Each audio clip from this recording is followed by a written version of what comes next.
다문화 문제를 다양한 시각으로 이야기하는 다문다각 토크. 안녕하세요. 다문다각 토크의 MC 장영설입니다.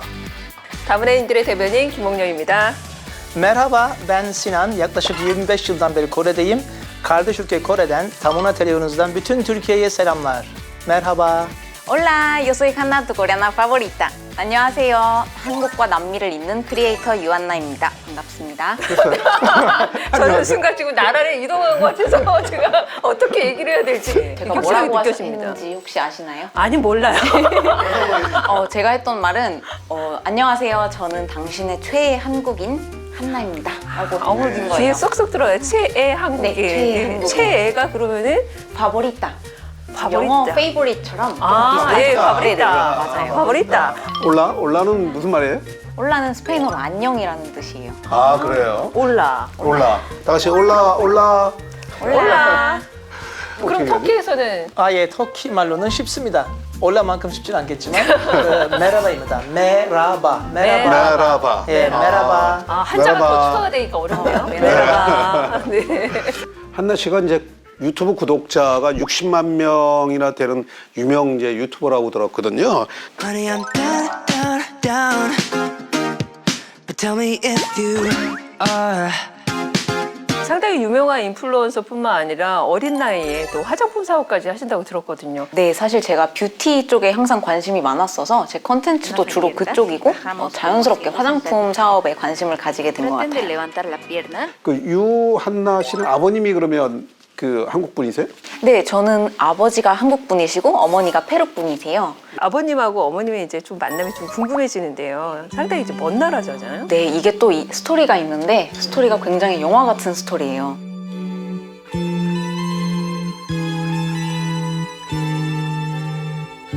저희 아버지가 출장 때문에 페루를 가신 적이 있는데 그때 이제 페루를 구경을 하려고 수도인 리마를 구경하려고 버스를 타셨는데 저희 어머니가 그때 당시에 독일을 가려고 준비를 하고 계셨어요. 그래서 서류 같은 걸 접수하려고 가시는 길에 버스를 잘못 타셔서 그 잘못된 버스에서 만나신 거예요. 저희 아, 영화네요. 네. 영화 네. 한 장면이네요. 맞아요.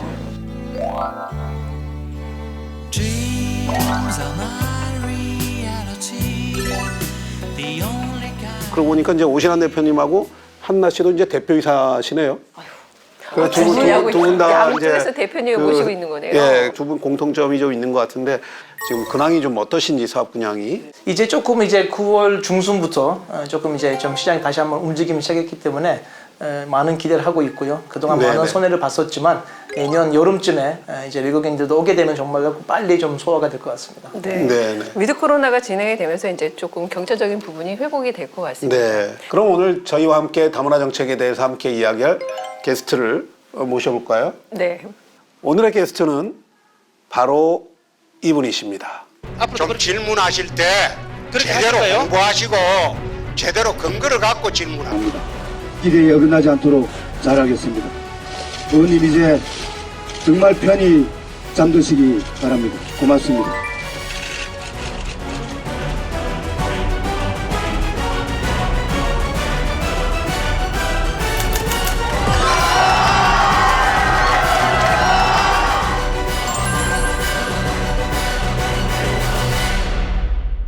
독선과 특권에 맞서 싸우는 정의의 상징이죠. 미국 말고 영국, 여영국 정의당 대표님을 모시겠습니다. 안녕하세요. 네, 안녕하세요. 네. 대표님 직접 한번 자기소개를 해주시죠. 정의당 대표 여영국입니다. 저는 노동운동을 쭉 하다가 경남 도의원 한 8년 하고 또 아프게 가신 그 노회찬 의원님 빈자리에 그 뜻을 잇기 위해서 지금은 이제 당 대표로서 우리 국민들의 삶을 더 행복한 삶으로 만드는데 밑거름 좀 됐으면 좋겠다 하는 마음으로 당 대표를 하고 있습니다. 우리 대한민국의 다양한 분들이 다 함께 어울려서 공존하는 그런 대한민국을 만드는데 함께 마음 보태주시면 감사하겠습니다. 저는 이제 대표님을 보면 그 2019년 4월 3일 날 보궐선거 때 바로 그날이 생각이 납니다.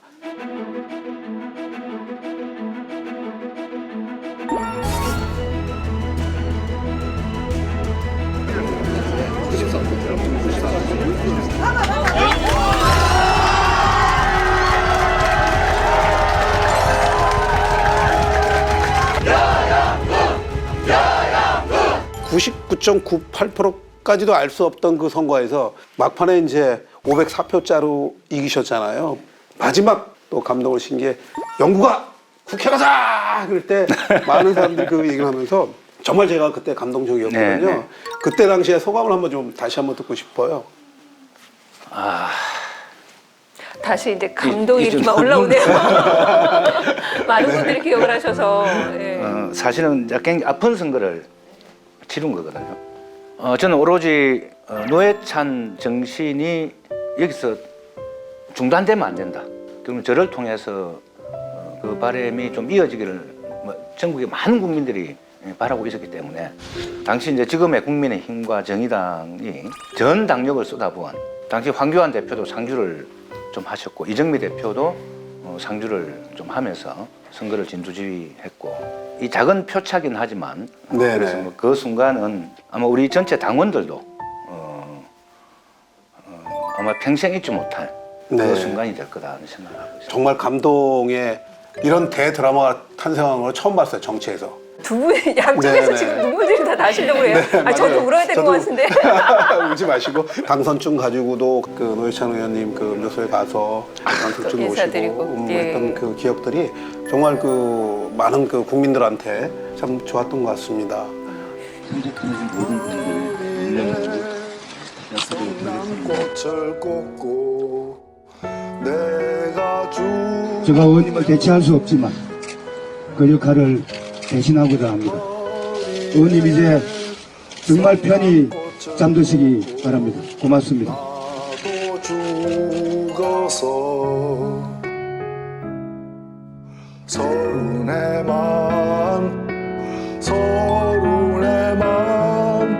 더 함께 대표님께서 이제 당대표로 선출이 되셨잖아요. 네. 기존에 이제 92.8%로 단독 출마를 하시면서 무려 92.8% 제가 두 번씩 강조하잖아요. 그 역전 드라마를 만들어내고 두 절대적인 개는 속편인가 압도적인 봐요. 그러니까 대단한 그 네. 파워를 갖고 계시다니까요. 혹시 당내에서도 어느 정도 인기가 있지 않으면 이런 수치를 만들 수가 없는데 좀 쑥스러워하시는 것 같아요. 인기 조금 있습니다. 있고. 네, 인정하시네요.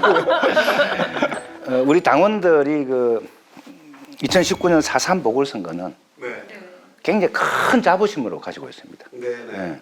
예. 그게 자신감을 회복하는 계기가 되었고, 그래서 이제 그 결과물이 제가 이제 국회의원 당선되는 결과로 나타나니까 다시 힘을 받는 그런 좀 감동을 좀 만들어냈으면 참 좋겠다 하는 이런 바람까지 그 아까 92점 그 높은 지지율은 담겨 있다 좀 이렇게 보여지고요. 그리고 제가 이제 도의원을 8년간 하면서 참 요번에 안타깝게 대선 후보에서 탈락한 우리 홍준표 아 예. 예, 그분이 막말 싸움. 예, 경남도지사 할 때 말씀하시는 게 하도 한 말 또 하시고 한 말 또 하시고 그래서 내 지루해서 잘하신 거예요?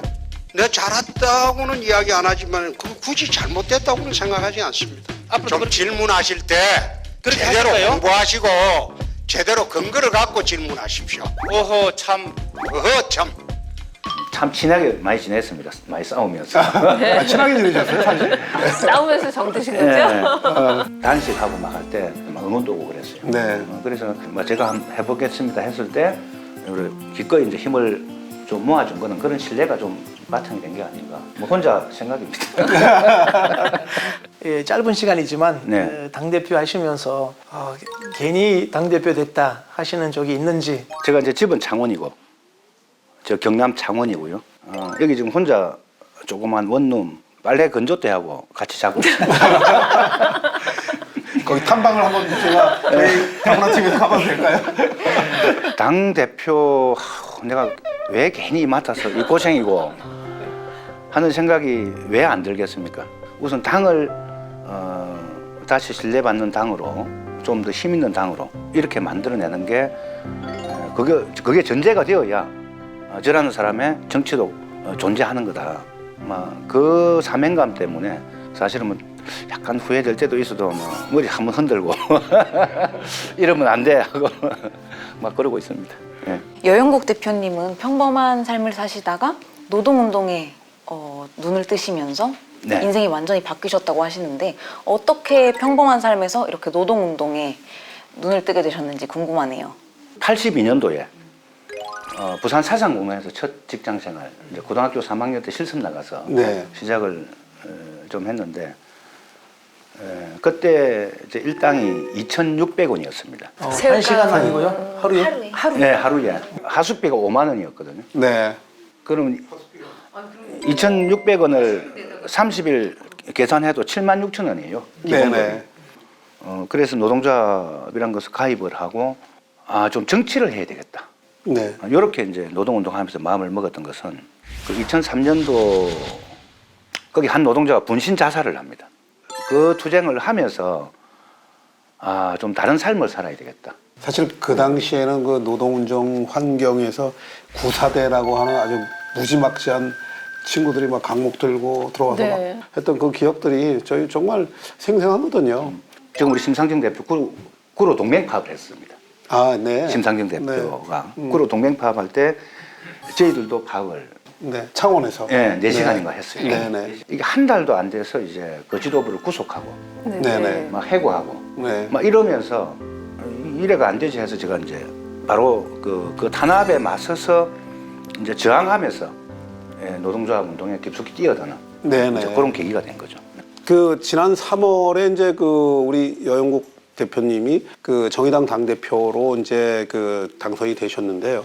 정의당의 재건을 위해서 신뢰 위기, 정체성의 위기, 그다음 비전의 위기를 말씀하시면서 우리가 재건을 해야 된다. 강력하게 이렇게 말씀하셨는데 현재 그 당 내에서 그런 그 세 가지 어젠다에 대한 진행 상황은 좀 어떠신가요? 한 2년여 과정에서 다양한 일들이 많이 겪었거든요. 겪으면서 많은 당원들이 마음의 상처를 받고 떠나기도 하고 또 남아있는 당원들도 이제 여전히 마음의 상처가 다 치유되지 않은 채 지금 당에 참여하고 있는 이런 상황이기 때문에 어떤 정책보다도 이 신뢰를 회복하지 못하면 안 된다 해서 제가 이제 당선되자마자 부동산 투기공화국 해체라는 버스를 한 대 하고 전국을 돌았습니다. 정의당은 수십 년간 투기를 방치하고 부추겨온 기득권 양당의 책임을 묻고 투기를 뿌리 뽑을 것입니다.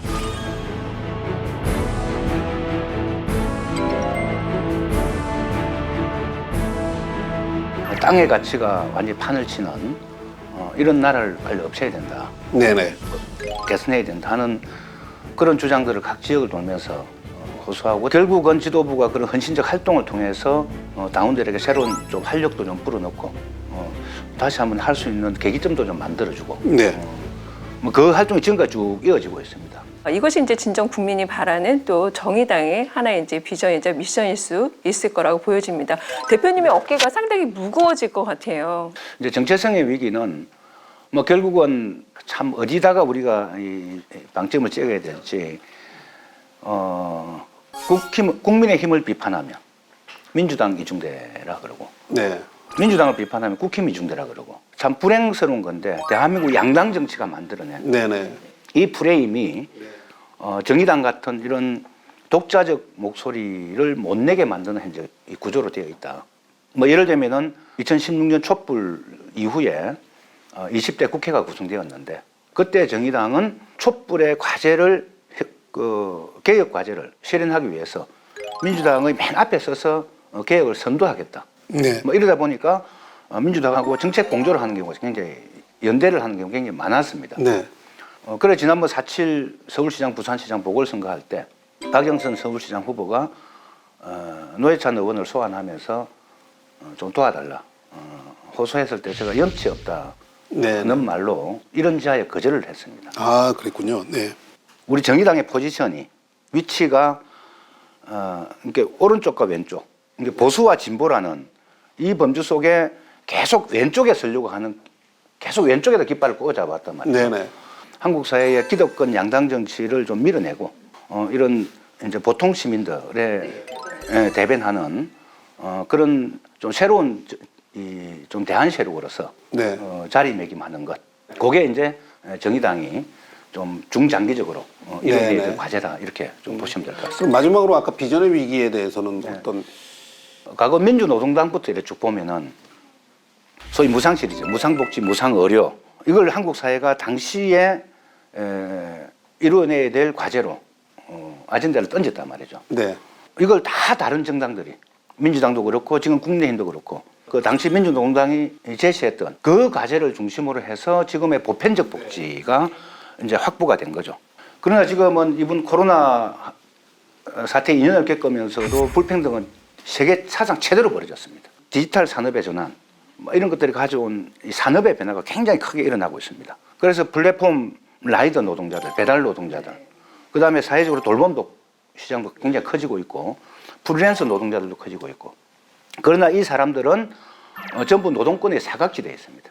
이런 변화된 한국 사회, 또 세계적인 지형에 맞게 네. 한국 사회가 대전환하기 위해서는 이제 새로운 비전을 제시해야 된다. 대한민국이 올해 7월 달에 유엔으로부터 경제 선진국으로 네. 이렇게 지위 인정을 받았지 않습니까? 네네. 그럼 경제대국 10위에 맞게 네. 이제 노동시간도 좀 줄이고 전체 이 불평등도 완화되면서 전체 일하는 시민들이 네네. 이제 좀 행복한 삶을 인간다운 삶을 누리는 네. 이제 그런 방향으로 한국 사회 패러다임이 변해야 되고. 네네. 얼마 전에 그 전태열 열사 51주년 기념식 네네. 거기서도 이렇게 말씀하신 걸 보니까 네. 그 심상정 대권 후보님이 주 4일 근무제를 얘기를 하셨거든요. 네네. 더불어민주당의 이재명 대권 후보도 주 4일 근무제를 얘기하신 것 같은데 어느 분이 사실은 먼저 시작을 한 건지 이재명 요즘- 후보는 예, 궁금합니다. 살제 이야기를 했다가 한 발 뺐습니다. 시기상. 아, 뺐습니까? 네, 시기상조라고 한 발 아, 뺐고. 그랬군요. 주 4일제에 대해서 지금 20, 30대 청년들이 네. 굉장히 호응하고 있습니다. 네.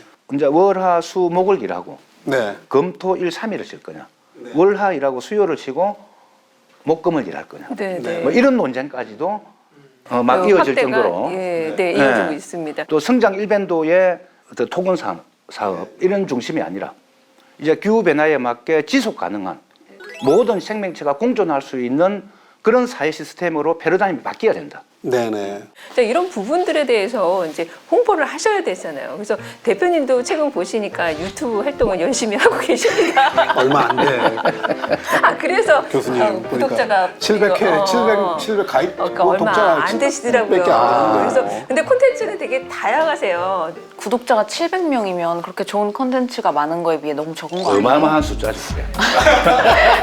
조금 더 분발하셔야겠는데요. 근데 지금 이제 바로 나오셨잖아요. 유한나 씨가 무려 구독자가 60만 명입니다. 60만 명? 예. 외국인 근로자분도 많이 있기 때문에 네네. 그분들도 볼 수 있는 어떤 그 채널이 있으면 틱톡이나 인스타그램 그것도 아마 크게 제가 보기엔 도움될 것 같습니다. 네. 맞아요. 요즘 또 외국어로 다양한 뭐 노래에 맞춰서 춤을 추는 그런 챌린지도 되게 유행하고 있는데 지금 한번 한번 해보실래요? 저기 도장님 저 대표님 잠깐 한번 춤추는 거. 그냥 자신감만 있으면 됩니다. 아니, 저희들도 뭐 하죠 뭐 안 되면. 이렇게 자, 오 대표님 한번.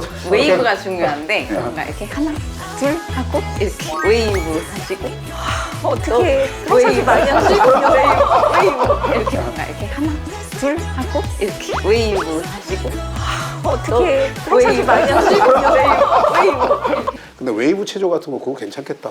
대표님 아이디어 좀 어떠세요? 네, 괜찮네요. 괜찮으시는데? 지금 요구를 하시네요. 지금 시청자분들이 하나, 둘, 열고 닫고 고. 웨이브 열고 열고 열고, 닫고. 웨이브 웨이브. 아, 내리면서 웨이브 내리면서 웨이브. 네, 하나, 둘, 열고 닫고 닫고. 웨이브 웨이브. 웨이브. 네 너무 잘하셨어요. 아, 망치기라는 왼손 거 웨이브. 네. 그 여영국 대표님은 이제 그동안 경험한 다양한 직업 중 가장 극한 직업은 무엇이었다? 이거 굉장히 궁금합니다. 국회의원이 최고 힘든 것 같아요. 국회의원이요? 네. 네. 이제 일반 시민들이 생각할 때는 네. 뭐 국회의원한테 민원 넣으면은 모든 게 다 해결될 거다. 이런 네네. 기대감들이 있거든요. 아, 근데 그런 걸 해결 못 했을 때 그 뭐 이런 게 사실 마음대로 되게 좀 힘들었어요. 네네. 대표님, 근데 그래도 국회의원 다시 나가라면 그럼요. 또 국회의원들이 말 한마디가 네. 마이크를 타고 다양한 사람들의 목소리를 대변해 줄 수 있고 네. 힘이 되기도 네, 하고 그런 거기 예. 때문에 하는 사람은 힘들어도 네. 오히려 어떤 사람은 저 국회의원을 통해서 자기 목소리를 내주기를 네, 바라는 네. 그런 국민들이 있기 때문에 네. 더 낮게 변화될 수 있다는 생각에서 힘들어도 국회는 꼭 해야 되겠다 생각했습니다. 이제 다문화 이제 문제에 대해서 저희가 좀 집중적으로 이제 그 여쭤볼 텐데요. 네. 그 두 분 더불어민주당 송영길 대표님 또 국민의힘 이준석 대표님 모시고 했던 공통 질문입니다. 네. 그 대표님 개인적으로 이런 것들은 우리가 좀 개선하고 싶다. 개인적으로 이런 부분 내가 관심을 갖고 있어. 이런 부분도 있으시면 한번 얘기를 해주십시오. 외국인 노동자들의 고용 문제, 노동권 문제 가지고 집회도 많이 좀 참여하고 했는데 제가 도의원이 되고 2010년도 처음 이제 예산 심의를 하는데 경상남도 경찰청에서 외국인 범죄 감시용 CCTV를 달아야 되겠다. 이렇게 용도가 더 올라왔어요. 다 외국인 특정 전용 명칭으로. 예. 네. 특정해서 그렇게 하는 문제에 대해서 제가 되게 좀 질타를 좀 한 적이 있습니다. 이 문제가 만약에 한국에 들어와 있는 외국인 노동자들 그 나라나 그 대사관이나 네. 이런 데서 알았을 때 이거 외교 문제로 비화될 수 있다. 네, 충분히 확대될 수 있죠. 한국 정부나 기관이 외국인 노동자들 어떻게 대하고 있는지. 네. 미처 자기들은 생각지도 못한 문제를 지도해서 고맙다. 저는 구체적인 정책 이전에 똑같은 인간으로 이제 보는 이 기본 좀 시각이 있어야 되는데 네네. 이게 교정되지 않는 이상 네. 어떤 제도가 도입되더라도 이 차별 문제는 시정되지 네네. 않는다. 좀 하는 좀 생각입니다. 그럼 그 사람들이 그 나라에 가서 네. 대한민국에 대한 이미지를 어떻게 전달하겠습니까? 네네. 저는 이건 굉장히 외교적 문제다 이렇게 네. 좀 생각하기 때문에 자국민과 차별적으로 대하는 네. 요 시각 자체를 좀 네네. 없애야 됩니다. 이게 한 방에 뭐 없어지기 하겠냐마는 네네. 저는 좀 그런 방향으로 전체적인 좀 문화가 바뀌어야 된다는 게 가장 기본적인 생각을 갖고 있습니다. 한국 사회에서 상당히 이주민과 정주민에 대한 차별적인 부분이 이제 워낙 이슈가 되다 보니까 솔직히 유한나 씨도 한국 생활 하시면서 차별을 경험하신 적이 있으실 것 같은데요. 맞아요. 아무리 제가 한국에서 태어났고 뭐 자랐다고 하더라도 다문화 가정에서 자라다 보니까 저도 생각해보면 학창 시절에 은근한 시선이나 뭔가 차별 이런 기억이 좀 있었던 것 같긴 해요.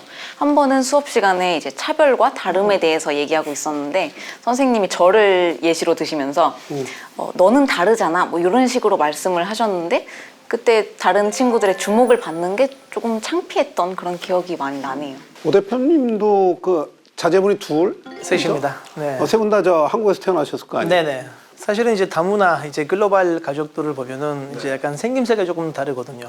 사실은 초등학교에서는 크게 아이들이 잘 모르거든요. 초등학교. 그렇죠. 네네. 조금 이제 중학교, 고등학교 때가 조금 되면은 그 다음부터 이제 약간 이제 말들이 좀 나오는 것 같습니다. 특히 다문화 가족들 같은 경우는 어떨 때는 잘 해주려고 선생님들이 학교에서는 그렇게 노력을 하고 있는데 가끔은 그 배려가 약간 상처를 줄 때가 있습니다. 네. 사실은 외국인 그 아이들은 그 다문화 아이들은 특별한 어떤 그 혜택을 받고 싶지 않거든요. 그냥 똑같이 한국인이기 때문에 한국에 한국에 태어났기 때문에 그런 거 받고 싶은데 혹시 우리 그 대표님께서 이런 차별 부분에 대해서는 여러 가지 아마 아이디어가 있으실 텐데 한 말씀 좀 부탁드리겠습니다.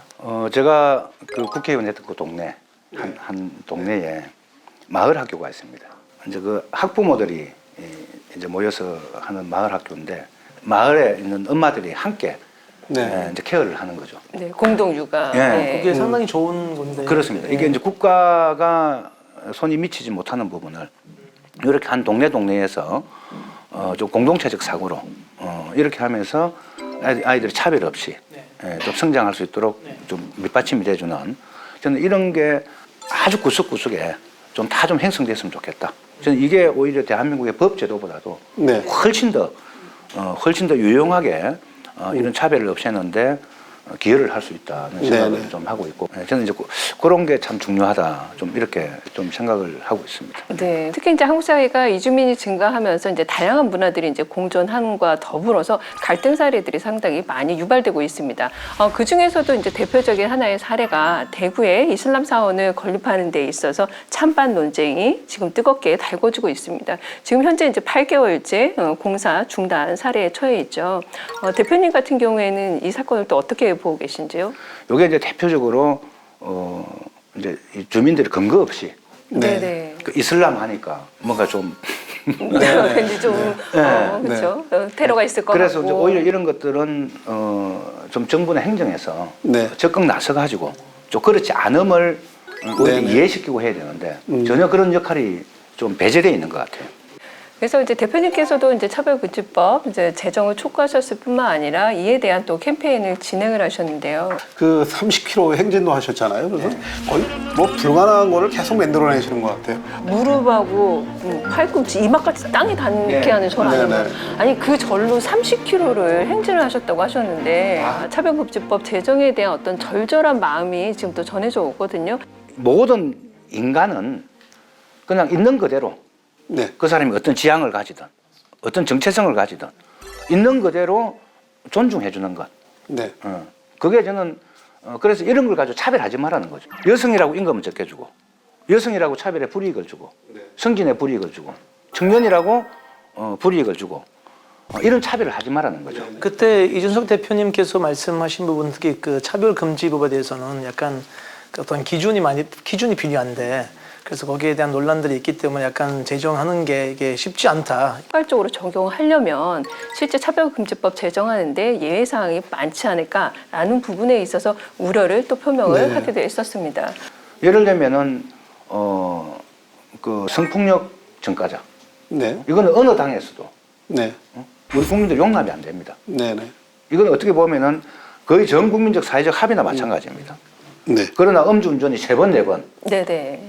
거의 상습범처럼 해서 타인에게 어떤 피해를 끼친다든지 네. 이런 경우는 용납할 수가 없는 거죠. 그것을 차별이라고 하는 것은 그건 억지 논리다는 생각을 하고 있습니다. 네, 네, 그런 것 같아요. 다문화에서 항상 주장하는 바가 다양한 문화를 있는 네. 그대로 존중하고 그다음에 인정하는 거잖아요. 네. 네네. 내가 세상을 살아갈 수 있는 건 못 사는가. 네. 바로 삶의 경계선이기 때문에 네네. 이 문제를 가벼이 봐서는 안 된다. 네. 그래서 있는 그대로를 네네. 존중해 주는 것. 그래서 이제 다양한 사람들이 함께 살아가는 환경을 만드는 이 네. 인권기본법이 차별금지법이다. 차별금지법에 이어서 언론중재법 제정도 많은 논란이 있었잖아요. 네. 사실 정주민과 이주민 사이의 갈등을 부추기는 원인 중 하나가 가짜뉴스인데 네. 이런 가짜뉴스를 막기 위해서는 이런 언론중재법 제정이 시급하다는 주장이 많아요. 네. 언론중재법이 아니라 하셨잖아요. 네, 그래서 언론중재법이라고 또 표현까지 하셨는데 그거 되게 궁금했었어요. 가짜뉴스가 가장 많이 생산되는 게 유튜버, SNS입니다. 요거는 이제 TV라든지 신문이라든지 네네. 가짜뉴스나 뭐 이런 게 됐을 때 일정한 제재를 가하고 징벌적 손해배상을 부과하는 네네. 이런 건데 그 기준이 너무 모호한 거죠. 요번에 민주당이 발의한 그 언론중재법 안에는 요 내용은 완전히 제외되어 있습니다. 사회적 네트워크가 들어가 있지 소셜 네트워크가 들어가 있지 않다는 않다는 거죠. 예. 네. 뭐 사회적으로 어느 정도 이제 인정을 받은 매체들은 그래도 좀 덜한데 오히려 이제 그 페이크 뉴스라고 하는 그런 가짜 뉴스들이 사실은 유튜브를 통해서 무차별적으로 뭐 우리 다문화인들에 대한 혐오, 뭐 중국인들을 혐오하는 22가지, 뭐 44가지, 뭐 네이버에 뭐 어마어마하게 돌아다녔거든요. 저희들이 그래서 반대를 했고 국민들도 많이 반대를 했고요. 네. 그래서 이번에 국회에서 이제 그 미디어 특위가 구성이 되었습니다. 네. 이렇게 해서 다시 한 번 더 의견을 좀 조율하기로 네. 이렇게 됐기 때문에 이전처럼 그런 갈등으로 이렇게 비화되지는 않을 거다 네. 생각합니다. 요즘 이제 여성가족부 폐지 논란이 좀 사실 좀 뜨겁습니다. 그 이준석 당대표가 그렇죠. 여기 나오셔가지고도 그 부분에 대해서 이제 특임부처로서의 이제 한계를 다 했기 때문에 그 정립에 대한 네. 얘기가 좀 나오셨거든요. 그래서 제대로 된 평가를 한번 다시 받아봐야 된다. 그래서 이제 그거에 대해서 한번 대표님의 생각도 한번 여쭤보고 싶습니다. 소위 국힘 주변에 네. 그래서 여성가족부를 폐지해야 된다. 아주 나쁜 정치의 상징이다 이렇게 생각합니다. 네. 제가 그 예산을 보고 깜짝 놀랐습니다. 1조가 겨우 넘었어요. 네. 정부 전체 한 600조 네네. 가까이 되는 최고 힘이 없는 부처인 네. 거죠. 부서의 한 과의 예산만큼도 안 되는 거죠. 그래서 대표님 생각하실 때 그런 그 고치고 채워야 될 부분이 무엇인지 한번 좀 여쭤보고 싶습니다. 아니 우선 이 지금 현재 그 예산과 그 네. 기능으로는 사실 아무것도 할 수 없는 네. 부처를 네, 만들어낸 네. 거죠. 손발을 묶어놓은 네, 상태에서 묶어놓은 상태에서 그 왜 뭐 못하냐. 이건 이제 어불성설이라 생각을 좀 하고요. 그 성평등한 인권을 지키기 위한 역할을 이제 여성가족부가 해야 되는데 그 기능이 사실은 원칙적으로 차단이 되어 있는 거죠. 네. 네네. 그런 게 좀 제대로 될 수 있도록 여성가족부를 성평등부로 네. 이름도 성평등부로 바꾸고 객상을 해야 된다. 청소년이나 이제 다문화 가족까지 포함하는 제도를 이제 다 다루고 있지 않습니까? 여성가족부의 중심 역할을 성평등 쪽으로 계속 놓고 간다면 별도의 컨트롤 타워가 필요하다는 의견들이 계속 나오고 있거든요. 이제 성평등이란 게 여성만 한정해서 하는 이야기가 아닙니다, 이게. 네네. 성도 좀 다양해졌지 않습니까? 네. 차별을 받는 모든 요소들을 개선하는 좀 중심 부서로서 자기 역할을 해야 되는데 네네. 너무 좀 한정되어 있고 저는 그 성평등부 산하나 해서 이주민청 같은 걸 설립해야 된다고 생각합니다. 그 이민청이나 뭐 이런 얘기를 하시는 건가요? 이주민청이? 그렇죠. 이제 네. 대한민국 사회에 존재하는 어떤 이런 좀 이주민들의 네네. 문제를 직접적으로 담당하는 어떤 정부의 좀 전문기관이 하나 있어야 된다. 주무부서가. 네네. 좀 이런 것까지도 좀 성평등부에서 함께 좀 관장할 수 있도록. 아, 그러시면 이제 여성가족부를 좀 더 격상해서 성평등부로 가고 그 산하에 이제 이주민청이나 이민청 같은 것을 만들자 이런 얘기시군요. 네네. 좀 이런 다문화 사회를 수용하는 네. 그런 뭐 대통령 직속 뭐 특이라든지 이런 것도 한번 구성을 네. 할 계획으로 가지고 있습니다. 사실은 그런 부분은 너무나 제가 처음 들었거든요. 너무나 아이디어가 너무 좋으시고요. 다문화 가정이나 외국인 사업가들이나 그다음에 외국인 창업자들 같은 경우는 누구랑 얘기해야 되는지 자기들 가지고 있는 그 좋은 아이디어나 우리나라가 더 정말 글로벌화 세계화가 될 수 있는 좋은 아이디어를 가지고 있는데 그 누구랑 얘기를 나눌 것인지를 잘 모르고 있는 분이기 때문에 혹시 우리 정부 쪽에 말씀하신 네. 것처럼 그런 부서가 생기면 정말 아주 좋을 것 같습니다. 정의당 심상정 대통령 당선되면 바로 알겠습니다. 정부 조직법 개편을 통해서 얼마 전에 이제 송영길 대표님도 그 이민청 설립에 대해서 네. 굉장히 긍정적인 반응을 하셨고 이준석 대표님도 사실 생각은 안 해봤는데 그 대화의 내용 속에서 그 필요성에 대해서 굉장히 많이 공감을 하시는 것 같아요. 정말 그 한국에 들어와 있는 많은 글로벌 코리안들이 정말 행복하게 살겠구나 하는 생각이 지금 대표님 통해서 확실하게 들었습니다. 네. 네, 또 지난 8월에 이제 아프간 특별 기여자 약 400여 명이 우리나라로 입국을 했잖아요. 네. 이를 두고 여영국 대표님께서는 난민 자격을 부여하지 않고 특별 입국자라고 특별 공로자. 네, 그렇게 규정을 한 정부에 대해서 비난을 하셨는데 네. 꼼수이자 꼼수. 비겁한 행동이라고 네. 비난을 하셨는데 이에 대한 이유가 또 있으실 것 같아요. 좀 우리 전 국민들이 난민으로 받아야 된다 하는 사회적 합의를 이끌어낼 수 있도록 정부가 노력을 좀 해야 되거든요. 네. 뭐 이번에도 특별 공로자라는 뭐 이런 신분보다도 우리 난민으로 그냥 당당하게 좀 받아서 네. 그러면 당연히 국민들 중에 찬반이 있을 거지 않습니까? 네네. 그 찬반을 통해서 이걸 합의를 이끌어내야 되거든요. 네. 늘 이거 국민부가 피해갔습니다. 그게 언제 해결합니까? 좀 이제 이민법도 제정을 해야 되고 좀 난민법도 절차도 까다롭게 되어 있거든요. 네. 예. 우리나라가 제가 알기로는 2018년도 통계 기준으로 그렇게 신청을 해서 난민으로 인정된 비율이 4%가 채 안 됩니다. 3.7%인가 이래 네. 되는 걸로 알고 있거든요. 네. 난민 지위를 획득하고 싶은데 한국 정부에서 다수를 인정을 안 해주고 있는 거죠. 문이 너무 좁은 거죠. 네. 예. 그래서 이것도 현재 난민법도 개정을 좀 해야 되고 오히려 이렇게 하면서 지난번 이제 특별 공로자로 했던 그런 정부가 자꾸 이제 본질을 피해가면서 꼼수를 부리니까 그래 비판을 좀 했던 거고 우리나라 대한민국 국민들은 난민이 되지 말라는 법이 어디에 있습니까? 네, 맞아요. 우리 6.25 불과 50년, 시절 60년 전에 때, 그러니까. 네, 그랬었습니다. 우리도 전 세계 속에서 우리도 언젠간 저런 처지가 될 수 있는 개연성이 있기 때문에 네. 그게 뭐 전쟁이든 재난이든 그런 사실 어려움을 처한 사람은 인권의 문제를 바라봐야지 분야도 제도 개선을 대폭 좀 폭을 열어야 된다 뭐 이런 생각입니다. 이주 근로자들에 대한 문제들도 끊임없이 대두되고 있는데요. 이런 열악한 근무 환경 때문에 많은 부상이나 사망 사고가 잇따라 일어나고 네, 있잖아요. 이런 거에 대해서는 어떻게 생각하시는지. 기본적으로 회사나 국가가 책임을 좀 져야 된다. 그래서 왜 뭐 고용보험이나 다양한 보험을 내지 않습니까? 네. 이게 이제 외국인 노동자들이 아까 이제 미등록 노동자라든지 불법 체류자 이런 분들은 또 그 대상에 제외돼요. 또 사각지대가 있는 거거든요. 그런 점에서 우리나라 현재 고용허가제 이게 오히려 그것을 더 양산하고 있다. 이런 한계를 안고 있다는 거죠. 고용허가제 문제를 대폭 개선해서 그런 억울한 일을 당하는 일이 없도록 좀 기본적으로 해야 되고요. 다치거나 뭐 이렇게 되면은 그냥 대한민국 국민과 동등하게 똑같이 그 피해 보상도 하고 치료도 하고 또 요양급여도 지급하고 이렇게 해야 된다. 네.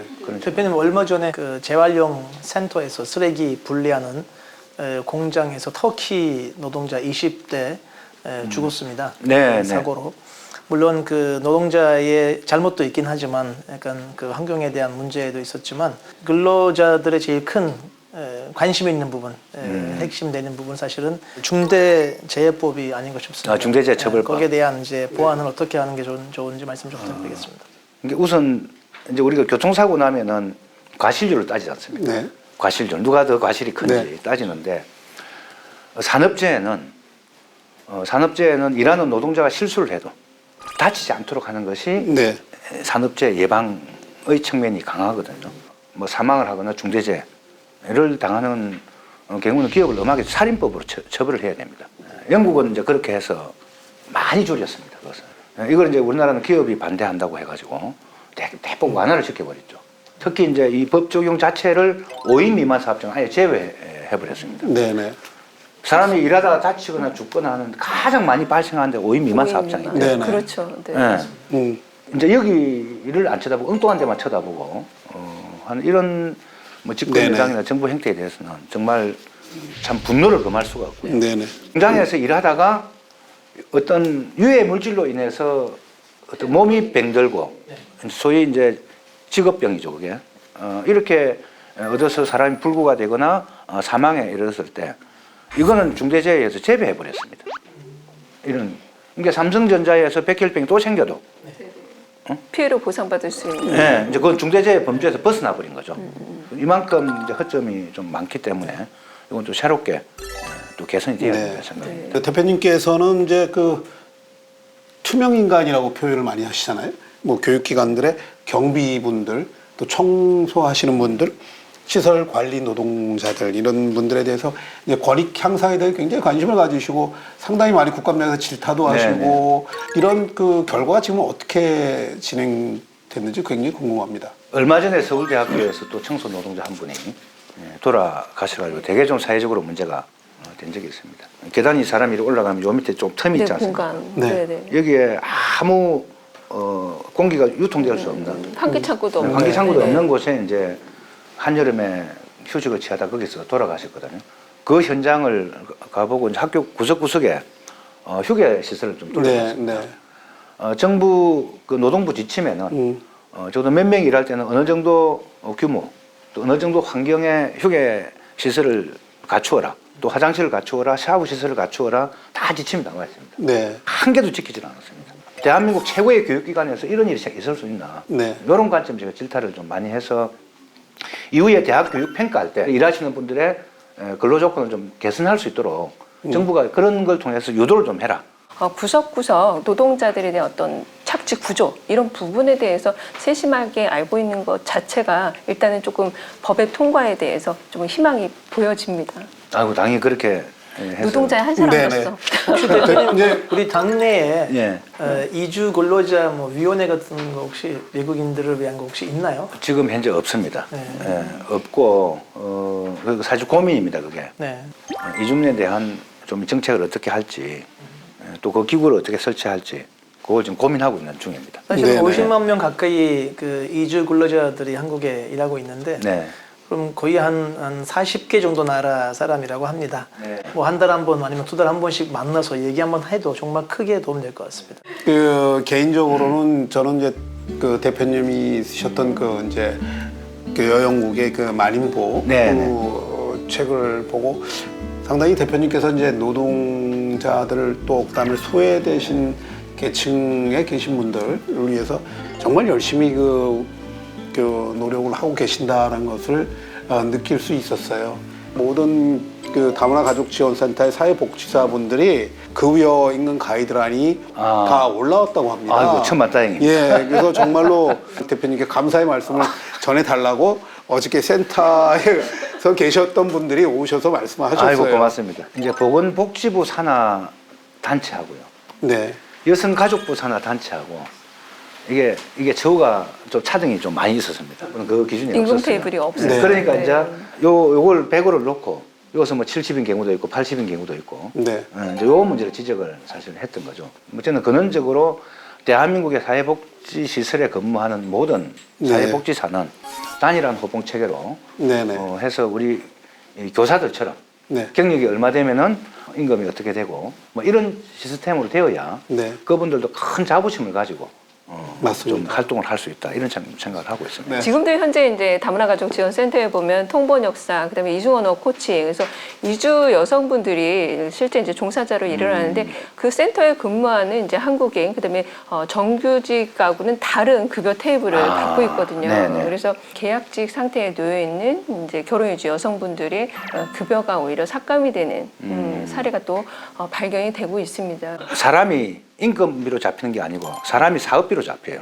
네. 사업이 중심이 돼서. 네. 네. 그러다 보니까 이분들은 임금 더 주고 싶어도 줄 수 없는 이제 네. 이제 아예 구조적 한계가 있는 거죠. 네네. 비정규직 써야 되면 저는 정규직보다 조금 더 높게 왜 고용이 불안하니까 네. 조금 더 임금을 줘서 할 수 있도록 해야 된다. 저는 이런 좀 생각을 좀 가지고 있고 최소한 더 줄 형편이 안 되면 똑같이라도 맞춰줘야죠. 네네. 이게 이제 코로나 재난 이후에 또 사회적 돌봄 역할들이 더 필요성들이 확대되고 네. 좀 있지 않습니까? 저는 상당한 처우 개선이 좀 돼야 된다. 네. 이런 생각하고 있습니다. 그러니까 이주 근로자들을 포함한 이런 각 층의 그 다문화인들이 편견과 차별 또는 그들에게 필요한 정보의 전달 뭐 이런 것들이 굉장히 그 중요한 시점이 아닌가라고 생각이 됩니다. 저는 좀 다양한 문화를 함께 공유하는 또 다문화 문화회관 뭐 하여튼 그런 공간 네.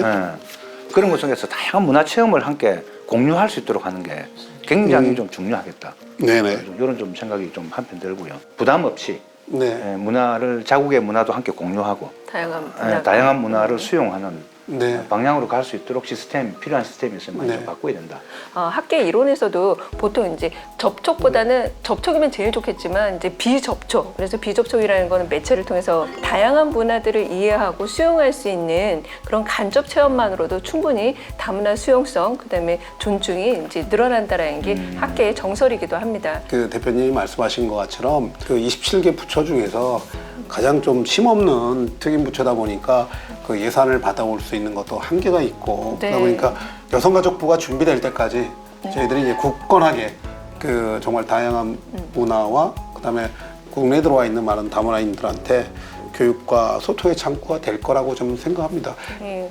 자, 오늘 말씀 너무 잘 들었습니다. 자, 앞으로도 정치에 있어서 또 어떤 활약을 또 기대를 해볼 수 있을까요? 우선 지금 이제 대통령 선거 시기입니다. 이제 심상정 대통령 만드는데 뭐 관심은 거기밖에 없습니다. 네네. 밖에 없고 심상정 대통령이 돼야 제가 오늘 여러 가지 한 이야기가 네. 이제 현실로 실현이 될 수 좀 네. 있기 때문에 좀 많은 분들이 네. 특히 이제 우리 이주민들 아마 이주민 정책에서는 저희 정의당이 가장 앞서 나갈 겁니다. 그래서 다양한 분들이 공존하는 네. 다양한 어떤 정체성이나 존재 자체가 존중받는 네. 그런 대한민국을 네. 만드는데 함께 조금만 더 힘들을 보태는데 제가 그 앞에서 길잡이 노릇을 좀 하겠다. 알겠습니다. 일단 오늘 이렇게 정말 유익하고 좋은 얘기 많이 듣고 함께 이렇게 시간을 보낼 수 있어서 정말 감사한 것 같아요. 정말 저에게 특별하고 좋은 경험이었고 여기 있을 수 있어서 정말 감사한 것 같아요. 오시란 대표님. 예, 역시 리더는 다릅니다. 저도 오늘은 정말 많이 배웠고요. 앞으로 잘 좀 부탁드리겠습니다, 대표님. 고맙습니다. 오늘은 정의당 여영국 당대표님과 이야기를 해봤는데요. 앞으로도 약하고 소외된 이들의 눈물을 닦아주는 정책과 정치활동 기대해 보겠습니다. 오늘 자리해 주셔서 감사합니다. 네, 고맙습니다. 감사합니다. 감사합니다. 네, 그럼 오늘 다문다각 토크는 여기서 마무리하겠습니다. 여러분 고맙습니다.